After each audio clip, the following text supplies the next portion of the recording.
Alright guys, welcome back to the channel, and finally today we're going to be putting the transmission back on the motor and putting everything back in the car.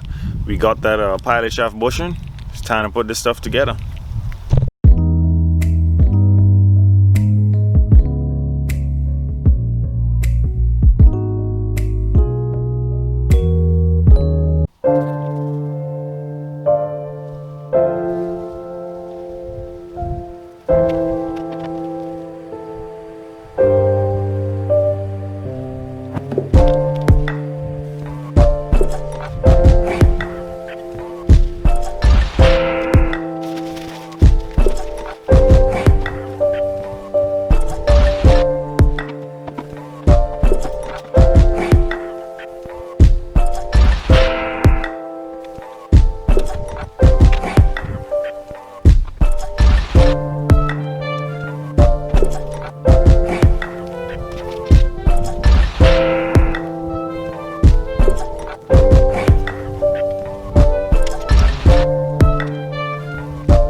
Alright, so camera battery died while I was doing that time lapse, but the motor is now here on the floor. We're going to be taking off the flex plate, installing the pilot shaft bushing, and then putting the gearbox back on.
Alright guys, transmission is on.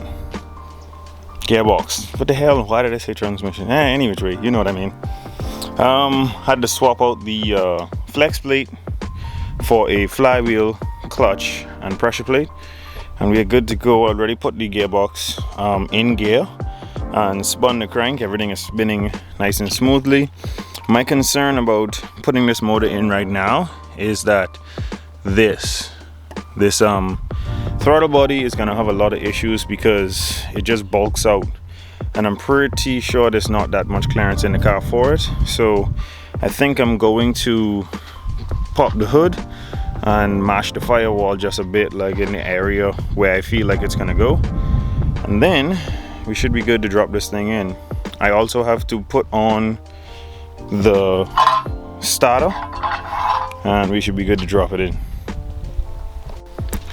Alright, so this rain keep messing with me. It's spraying as we speak, but everything is together. I have the engine the way I want it to be lifted. I want to lift it flat, pick it up flat, put it right in, and start to drop the back in, and then most likely I'll cut this one free so that the back of it drops, so that I can snake the rest of the motor into place, and then I'll use a jack right under the back of the transmission to position everything properly in the car. Now, like I said, for the intake, I probably should have showed you guys it before, but I mashed in the firewall a few inches and it went back pretty good. You can actually, if you can see it from the side, you can see that there's a belly in it. So hopefully that's enough. If it's not enough, I'll just pull the motor back forward and hit it some more until it's in place. But yeah, hopefully we could get this thing down in the car on its mounts by today.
Brand new friggin' O2 sensor, break it, putting in the motor. But right now having a difficult time getting this motor in. It looks like I'm having clearance issues with the throttle body, but I'm not sure. I think I have to strap up the motor a different way so I could pull at it a different way, but probably gonna need some assistance doing that, because for right now I have the jack underneath it, jacking up the gearbox so that it comes in level, but it's still not level enough where I could get this thing into place. As much as I hate to do this, I have to take off the intake manifold just to get the motor in, and I believe I have to take off that alternator to get to some of those intake manifold bolts, and then it should slide in no problem, and then I can just hammer out the firewall a bit more to get the clearance we need for the intake manifold. Intake manifold and alternator removed, even though I hated to do that because now I got a silicone this surface again, but here's what it is. The firewall, I'm wondering now if I should bang it with the motor angle the way it is, because I think that's the best angle that I'm gonna get. Yeah, I think I'm gonna take a few swings at it now, but then I believe once the motor is actually on in its final mounting place that I won't have much issue with the manifold, but I'm still gonna take a few swings at it just to make sure. Boy, oh boy, was it a cut ass, but whew, the 4 valve is back inside the Mustang. So I believe from looking at it now that I do have enough clearance for that manifold. It's just that the angles that I had to bend and twist or tilt the motor at just wasn't allowing it to fit, because like I said, I clearanced it a bit, so it's pushed back. And I think I'll get it on, even if I need to hammer it some more. I've put some hand towels and shop cloth inside the manifold so nothing could drop in those. And yeah, the engine mounts are bolted up, tranny is bolted up. It's actually sitting in here on its mounts. So hardest part is really done. So whee. All right, so there you have it. The 4-valve motor is back in the Mustang. I'm super happy for that. But I'm super dirty, super tired, got a lot to clean up. It really is super satisfying to be able to do these things on your own, but that does take a toll on the body. So I'm glad all the hard physical parts of it is done, and now we can just work with the wiring and intake and all that stuff, which is very minuscule compared to actually getting it in. So thank you guys so much for watching. Don't forget to like, share, and subscribe. I'll catch you guys on the next one.